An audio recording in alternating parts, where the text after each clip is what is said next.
There are horror films that jump out at you with cheap thrills. Then, there are those that creep under your skin and make you question everything, even after the credits roll. Until Dawn isn't just a typical horror flick. It's an unraveling nightmare built from trauma, psychological torment, and one very twisted experiment. Now, if you made it through the film and thought, wait, what just happened? You're not alone. Today, we're breaking down the Until Dawn movie ending in full. We'll dissect what it all really meant, explain that final scene with Dr. Hill, and explore whether this is setting up a prequel, a sequel, or even something much larger. Also, did anyone else hear that haunting whistle after the credits? Yeah, we'll talk about that. Before we dive deep into the time loops, wendigos, and exploding characters, make sure to hit that subscribe button and comment below with your craziest theory about what really happened to Dr. Hill. I'll be in the comments reading them all. All right, let's get into this. The story begins 1 year after Clover's sister Melanie mysteriously vanishes without a trace. Stricken by grief, guilt, and unanswered questions, Clover gathers a group of friends, Max, Nina, Megan, and April, for a final attempt at closure.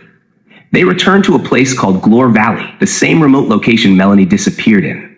But what starts as a search for answers turns into a psychological death trap. From the very start, the tone is unsettling. The tension doesn't waste time. The group arrives, and before they can process much, they begin to die, one by one, violently. But here's the catch. They wake up again, alive, moments before it all began. It's a time loop, but this isn't your run-of-the-mill Groundhog Day. Every loop resets with a new nightmare. One night, they're hunted by a masked killer. The next, they're possessed. Another, they're dealing with a cursed water source that causes people to explode. And the body count doesn't spare anyone. The loops build, the deaths multiply. And with each cycle, something else begins to change. Not just externally, but inside the characters themselves. Fear starts morphing them. Suspicion grows. The group begins to crack. But that's when we learn the twisted truth. The killings, the creatures, the paranoia, all of it is connected to Dr. Hill, a character who first appears to be a harmless gas station clerk. Turns out he's the mastermind orchestrating these time loops, using fear as a weapon. Dr. Hill is experimenting on the town, on people, on fear itself. He believes that if you expose someone to enough terror, their physiology changes, turning them into a creature he calls a wendigo. That's what happened to Melanie. That's what he wants to do to Clover and her friends. Let's pause here. Think about what this implies. This isn't just a ghost story. It's trauma materialized, grief and guilt that manifest as horror. The killer isn't just a villain, it's a metaphor. The loop is a symbol for unresolved pain. Every death, every creature is a reflection of what Clover's mind is battling internally. Back to the story. The group realizes they've been trapped in this nightmare for 13 loops. Each loop increasing in intensity with more monsters and more hallucinations. From possessed friends to towering creatures in the trees, the threats escalate quickly. And the gore? It's relentless. You get impaled, shredded, melted. It's visceral and often unexpected. But here's where it gets more personal. Clover discovers that her fears are the blueprint for everything they're facing. Dr. Hill has been pulling trauma straight from her mind and shaping the nightmares around it. That mass killer? A metaphor for her helplessness. The explosive water? Her self-destructive thoughts. It's all designed to push her to the brink. Then it gets even darker. Clover finds out her sister Melanie is still alive, sort of. She's become one of the Wendigos, fully transformed after a year of exposure to Hill's experiments. Now Clover faces the ultimate choice. Let her sister suffer or kill her and end her torment. In one of the most haunting moments of the film, Clover chooses to kill Melanie, setting her free. It's not just a mercy killing. It's a metaphorical acceptance. She's letting go of guilt. She's facing the darkest part of herself and choosing to move forward. Meanwhile, the rest of the group is doing everything they can to survive. They battle the masked man, the creatures, even the elements. In one scene, Megan sacrifices her chance to escape just to track Hill and leave clues behind. It's one of the few selfless acts that shift the tone of the story from horror to hope. Eventually, Clover realizes how to end it. She fills one of Dr. Hill's mugs with that cursed water. When he drinks it, he explodes, just like his victims. It's poetic justice. The monster who tried to break them with fear is undone by the very weapon he created. The loop ends. The night finally breaks. Clover and the surviving friends step into the dawn, literally and metaphorically. They made it. They're scarred, yes. Changed, absolutely. But they survived. Still, the ending leaves us with a final twist. Just before the credits, we hear Dr. Hill's whistle. The monitors flicker. A snowy lodge appears. A new group is arriving. And sitting on the desk? Papers belonging to Joshua Washington, a major character from the Until Dawn video game. It's not just an Easter egg. It's a door. A portal into something bigger. A potential sequel. A prequel. A shared universe? That's what we'll explore in the next section. On the surface, the Until Dawn movie gives you exactly what you'd expect from a horror film. Death, blood, monsters, chaos. But dig deeper, and you'll find a layered narrative hiding in plain sight. This isn't just a story about surviving the night. It's about what happens when you're forced to face your own demons, when trauma is weaponized, when fear is scientific, and when the only escape is personal growth. Let's break it down.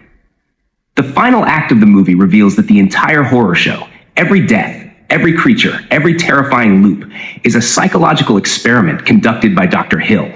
He believes that when people are pushed to their limit, when fear overtakes every rational thought, they evolve, or devolve, into something else entirely. The Wendigos. But what sets Until Dawn apart is how personal it makes the horror. The threats aren't random. They aren't generic. They're engineered to fit the mental and emotional state of one person, Clover. This makes the film less about the physical monsters and more about the internal ones. Dr. Hill even says it. Everything that's happened is because of her. Her fears, her trauma, her guilt, her mind. Let's walk through that. The time loop, the endless loop they're trapped in, that's not just a horror trope. It's a metaphor for trauma that hasn't been processed. When you don't face what's haunting you, you keep reliving it, over and over again. No matter what you do, it pulls you back, until you confront it, until you break the cycle. That's the journey Clover is on. Number 2, the Masked Killer. This slasher-style villain represents Clover's paranoia and fear of losing control. In the early loops, the killer hunts them down, forcing her into reactive survival. It's the helplessness she feels about what happened to Melanie, a fear that someone or something will always take the people she loves, and that she can't stop it. 3, the exploding water. This one's intense. Water that causes the body to explode if consumed? That's not random. It represents self-destruction, the things we consume, thoughts, habits, beliefs that eat away at us until we burst. It's a literal interpretation of what Clover is dealing with. Overwhelming grief, guilt, and unresolved trauma that's eating her alive from the inside out. But for the Wendigos, these aren't just monsters in the dark.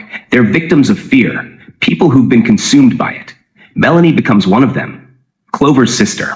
The moment Clover realizes this, she's forced to face a truth she's been avoiding. That her sister was gone long before she even arrived at Glore Valley. That letting her go is the only way to move forward. Killing her isn't just an act of mercy, it's an emotional release. 5, Dr. Hill's role. Dr. Hill is the perfect villain because he's not a man with a knife. He's a man with a mirror. He reflects the worst in people and amplifies it. He's calm, methodical, almost charming, but behind that mask is someone who manipulates pain and uses it like a scalpel.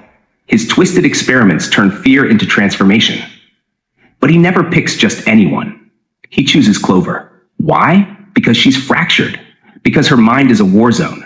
And yet she doesn't break. She adapts. She learns. She figures out the rules. And in the final act, she flips the game. By feeding Dr. Hill the same explosive water that's taken so many before, she turns her greatest weakness into her weapon. It's poetic, brutal, and cathartic. But even in victory, the film doesn't let you breathe easy. That ending shot, CCTV monitors flickering snowy landscapes, a whistle in the distance, tells us one thing. The experiment isn't over. It's moving somewhere else. Let's talk about what that might mean. Is Dr. Hill really dead? The movie ends with a bang, literally. Dr. Hill drinks the cursed water and explodes. But was that the end? Unlikely. The final scene shows us he might have survived in some form. The whistling, the monitors flickering back on, and a snowy new location suggests something more sinister. Maybe Dr. Hill isn't just one man. Maybe he's part of something larger, a network, a system, or even a cursed entity that lives through fear. Then there's the game connection. The snowy lodge at the end? That's the Washington Lodge from the Until Dawn game. Papers with Joshua Washington's name? That's Remy Malek's character from the game. It's a breadcrumb trail leading to one huge possibility, that this movie is a prequel, or at least an origin story. But even if it's not canon to the game, it sets the tone for a bigger Until Dawn universe, a shared world of horror that could expand with each new experiment. Now that we've unpacked the core story and themes, let's take a look at what fans are saying, and how the internet has already started piecing together what Until Dawn might be setting up next. Across YouTube and Reddit, one thing is clear. Fans are intrigued by the idea that Until Dawn could be part of a larger horror universe. Let's break down 3 of the most popular fan theories right now. 1. The shared universe theory. Some viewers believe Until Dawn is more than a standalone horror flick.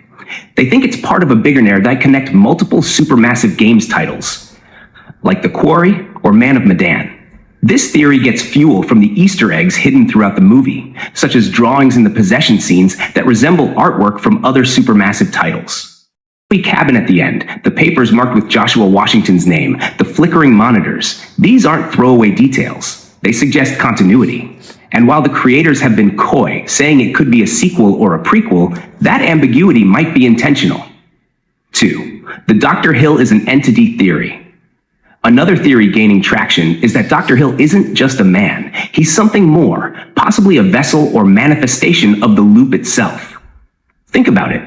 How does a small-town gas station clerk gain the ability to warp time, create monsters, and psychically extract people's worst fears? Unless this is straight science fiction, there's something supernatural here. The whistling at the end hints that his essence survived. The loop didn't die, it just moved. And some fans believe every town in this potential universe has its own Dr. Hill-like figure running a different version of the same twisted experiment. 3. The final girl was always the key theory. Lastly, a few eagle-eyed viewers suggest Clover wasn't just another victim. They believe she was always meant to be the key, chosen, targeted, or possibly born into the curse. There's a moment where Dr. Hill tells her, "This all happened because of you." Was that manipulation or truth? Some fans speculate that Clover has a deeper link to the phenomenon, maybe tied to Melanie, or even the town's original mining disaster. In that view, her survival doesn't just end the curse for her. It might be the beginning of another. My final thoughts about Until Dawn.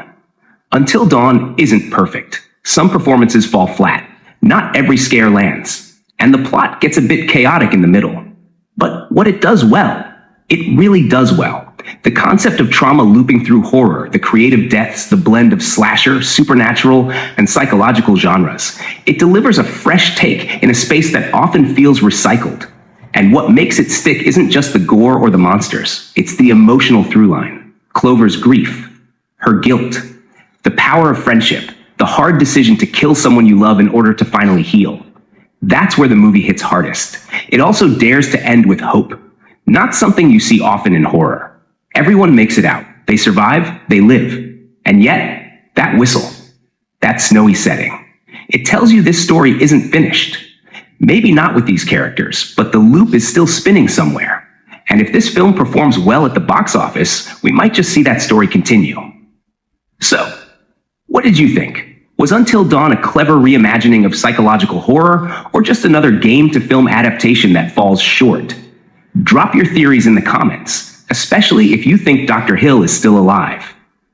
I'll be personally replying to the most interesting takes. And if you like this breakdown, make sure you subscribe. This channel dives deep into the layers most people miss, from hidden clues in post-credit scenes to symbolism that flips entire movies on their heads. Also, if you shared this video with someone who's seen Until Dawn, let us know in the comments by saying, "I just shared." It helps us grow and tells the algorithm you want more content like this. Until next time, face your fears, trust your instincts, and survive until dawn.